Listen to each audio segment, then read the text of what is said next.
What's up guys, Nightingale here and welcome back to another update notice video. Today we're covering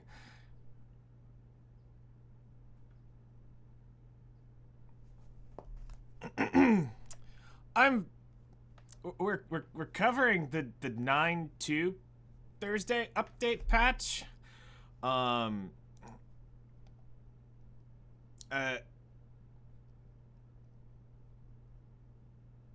Yeah, that was Saturday. It's not Thursday. Somebody doesn't know how to type. But yeah, we're back with Chroma Dominial for your weekly dose of what are they doing to the game this week. I have an announcement for all you Karens out there. This is a special sponsored video just for you. This belongs to you. All right, moving on. Number 1 today. Brig. Yay, we finally get more elves. Too bad you're kind of not cool. Alright, so we're going to get the High Commander of the Shadow Elves who made a noble cause over the throne in the Covenant Summon. Alright, so we're going to skip all that crap. He is a Knight, Ares, all that fun stuff. Let's start with his skills and go over this, let's go over this unit. So, limited sword arts online, of course. Limitless swords arts online. Yes, yes. So, we're going to sword art online here. Attacks the enemy with a sword, dispelling all buffs before decreasing defense and speed for 2 turns. Increases effectiveness of his attack by 50%, and damage dealt increases proportional to the caster's max health. Okay. So, sword art online here is a... interesting. S3. Alright.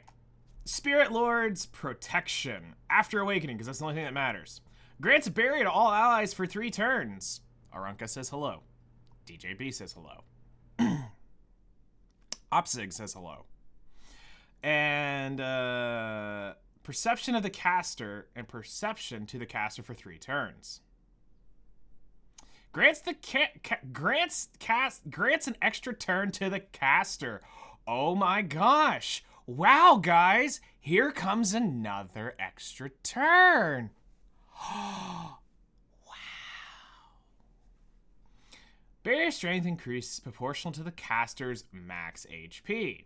And the soul burn here, wow, doesn't penetrate defense, doesn't ignore soul F-res, but it increases barrier strength.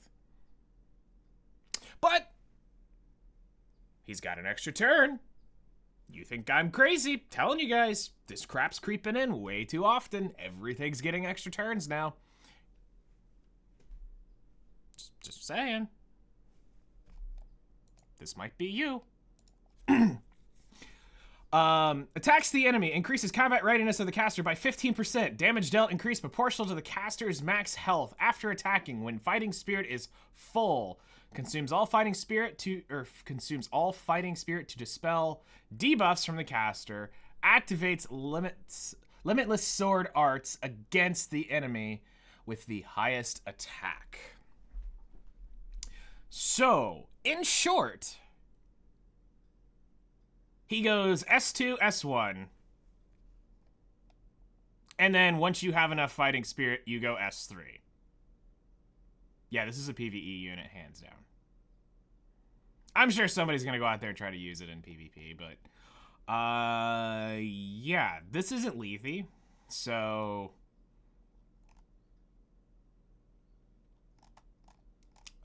Well, bro, you look cool as crap, but your kit sucks. Alright. New artifact, Broken Will of the Priest. Increases hit chance by 20%, when attacking. Penetrates the target's defense by, wow, just 16%. Listen. 16% is a drop in the bucket. When there's a rat that does 60%, when there are units that just straight ignore defense, Just saying. I'm gonna be real. This one feels really weird for a knight. Now, again, there's gonna be some staying out there. That's fine. You can have this. But hit chance on a knight and only penetrates defense by 16%. I feel like there's better options. I mean, sure, we're starting to finally creep towards damaging artifacts for knights, but why? Why are we going this direction? I mean, I guess they're trying to give every class. I just can't. Oh wait, never mind. We already got the damaging Soul Weaver. His name's Mediator Coeric. Yeah, never mind. That's why we got the damaging one. All right. So we're gonna be getting a number 3. We're getting a new side story, the Imperfect Successor. Let's see here. So, Brig pursues only perfection in his training to become the successor of the Sovereign, who leads the Shadow Elves. However, he makes a mistake while taking the test in the presence of the Sovereign, yes. New side story, the Imperfect Successor begins. You must clear. All right. I'm going to go out here and just go out on a limb. And I want to point this out here.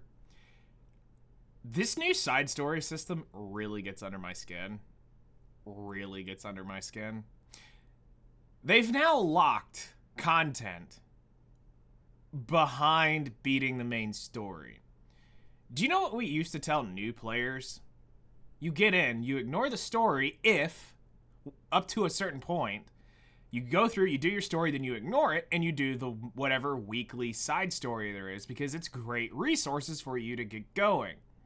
Now, I get it. There's this whole thing of the stupid side story thing that you can go through and you can change them out, whatever. But this also helped just put an influx of resources into the game for new players that didn't have it, blocked by beating Zeo. Like, I'm going to be real. That fight's BS. I know some people go through it fairly easy, but that fight's BS. Okay? It's RNG is mostly what it really is. And I think that I think here's the thing for me. To make this better, here's what really should happen. I don't mind that it goes to the stupid side story thing. I'm okay with that. But here's how I would approach this if I was in control of the game. There would be a lot of things changed, let's be real. And it'd be a better game. Let's be real. But here's how this is how this should go. When you release a brand new character available to everyone, obviously, we come in and you just initially release the side story available to everyone. Everyone has access to it for those first 2 weeks. Now, I get it that there were some people out there, a very, very micro amount of people who complained that there was so much to do with energy starting off. Prioritize. That's all it came down to. These weren't that hard. It's not like these things were super hard, took a lot of time. But you'd unlock this immediately for everyone when then you drop a new side story. Everybody has access to it. You go through, you beat it, then your 2 weeks are done. This goes away, and it's not coming back for 6 months because that's where it goes to the side story thing. That stupid system. And now, anytime you want to go for dupes for Mr. Shadow Elf here, you can go start up his side story there and have at it. But at least on a brand new character, run it for everyone. Now, I mean, I don't care. I haven't done a side story in a long freaking time. Other than the event ones. That's all I've done. But I feel like you're losing out a bit on just influx of catalysts, influx of Molagoras. You're losing out on, it's runes. It's just EXP and farming in general. That the friendship farming. it was more to do. Now, I get it. There's going to be some of you who are going to argue, well, you can go summon up any side story you want. That's more important. Yeah, I get that. But that can be done at any time, though. And it's not, and let's be real. Nobody should be running out to go summon this guy. No new player who starts the game, unless you have a degenerate level elf fetish, should you go summon this guy. Now, I get it. If you want to go be Team Elf all the way and only use elves, you're not going to probably play this game long. I'm going to be real. But you can at least go in and you could summon him, sure. But you're not going to have the currency right away to go summon X new unit when you start. So why not use this as a chance to just build resources? You kind of see what I'm saying, guys? But yeah, this one's locked behind episode 5, 1-8, because they're doing this as a you need to clear X point in the story to unlock X side story. Like I said, I kind of understand what they're doing. It makes sense in a way, but I think after it's run once, should that happen. So go through, summon it. He'll be the lead hero of it. You'll be earning the currency, Blue Moon's Vestige. Stage difficulty. Honestly, at this point, if you're beating this, I'm going to be real. If you can beat Zeo, you should be beating Hell Stage. Unfortunately, I can't even say this anymore. Just beat the highest difficulty one you can beat, because it's not that anymore. If you can beat Zeo, you're beating Hell Stages. Like, it's changed how we approach so much stuff. Because now every side story from here on out is going to be locked behind the Zeo fight. Brand new players won't have access to it. What if let's say this is a meta-defining unit. Let's be real, they love doing that for the normal RGBs. The limited units, they like to say, they're alright. But if it's a meta-defining unit, you can't get to it because it's locked behind Zeo. And, yep. You can summon the unit, but you will have to go farm the resources the hard way, not get a jump start, because it literally hands you everything to kind of get this unit going. So do keep that in mind. So it'll have Mulligore, Habitat, Goblin's Den, Exchange, the catalyst available for him. And it's saying, completing an ongoing side story, you can use your change ticket at any time, switch it over to it. It starts for 2 weeks, blah, blah, blah, blah, blah. It's just stupid. And then he'll be available 6 months after his drop rate ends. That's what I was saying earlier. So he'll go to the story summon.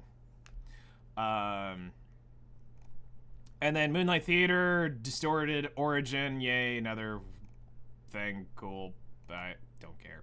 But this will be available 9/7. So yay. Notice the date's right here. Distorted Origin will be available inside here. Go collect your rewards. His drop rate up will be 9/7 to 9/21. Again, don't go summoning for him. Chloe and Little Queen's Huge Crown drop rate up will be 9/7 to 9/14. And that is it for today's patch. That's pretty much it. Cool design. His S3 looked cool when I saw it, but just because it looks cool doesn't mean you should summon for it. Just because it's new doesn't mean you should summon for it. His kit's pretty weird. But once again, we're creeping into extra turns. More and more extra turns showing up. This is a big no-no for the game. This is what's really gotten things out of control. You hate hearing it from me, but let's be real. This is one of the major issues. And it really comes down to, it's too late. This has gone way too far to fix now. So now the only way to fix this is just to make everything do this.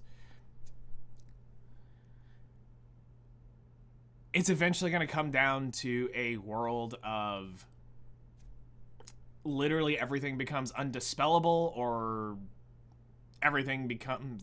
There is no win in this condition at this point. It's gonna come down to... They're gonna make a small handful of you people angry and they just redo everything from the ground up when they realize how bad this has gotten, when they have to go back and do a full wipe of everything to fix some of this. Like, literally what I mean by this is going back and going, okay, every extra turn unit, only a handful of these things need to exist. And they go through and they remove it from everybody else. Because here's part of the issue. Everybody does everything, so there's no point in... There is no setup. There is no risk reward because you can just do it. Everything gets done in that character's turn, and there's nothing you can do about it. They're going to have to go back and unscrew the pooch on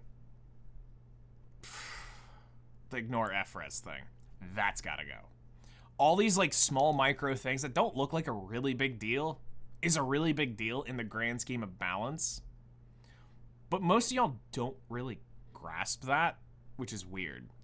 And again, I'm still big on the astrological signs. Some of these units need to be fixed. Your openers do not, especially the ones that have extra turns, Payra and Ran, do not need to be literally two of the fastest units in the game with extra turns, being able to set it up. Like, look, let's be real. If we want to talk about stupidity here, the only reason Ran got skill null was so Violet couldn't one-tap him. That was the only reason they put skill null into it, is so when he pops him, Violet was not a direct hard counter to it, because Violet was very prominent during the time of Ran's release. And that's the only reason they're like, hey, we need skill null so Violet doesn't kill this unit instantaneously. That's the only reason that happened.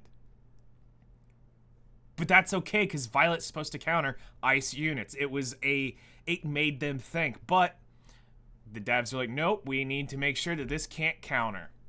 So it's, again, they're putting too much in. He can already do so much, but they add that. It's extra turns, extra soul burns. It's, I can strip this. I'm going to remove that. You can't do this.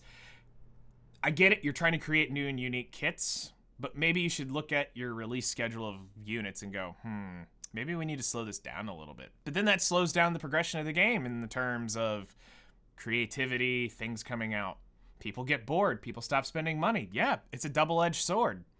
But if you're already to the point where the only way you can progress is to really overcrack units each time in what they do, eventually, what's next? An extra turn? So will the S2 then grant an extra turn to hit the S3, which will grant an extra turn to hit the S1? When's that unit coming out? By the end of the year?